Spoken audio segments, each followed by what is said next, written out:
and growth for all in the region. The Khadc will be issuing an executive order to stop the deduction of VAT on agricultural produce in all the markets of the council, including Yodo Market.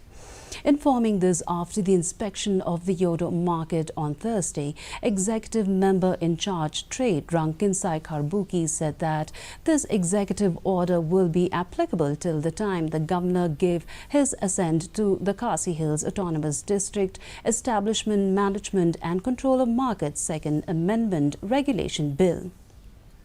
Meanwhile, Executive Member in Charge Market Grace Mary Kharpuri said that there is an agreement between the farmers and the vegetable traders to have a mutual understanding to avoid this frequent conflict.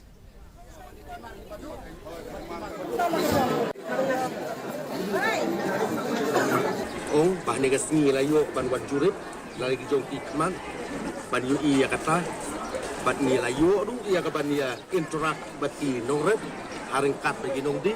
banang ne sakmat kam desu bandon gaji wat kilo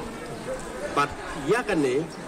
ngin pentri kam habaro away hi ka jurisdiction jongka district council bat kat ba umpat yo ia ka asen no governor nagaliang ka executive committee jongka Khasi Hill Autonomous District Council ngin sa penmi ia ka executive order bakane kijing wat kilo kambay kang hapo ukusam jongka himamli kan rekan day bet habaro away ka sinilore.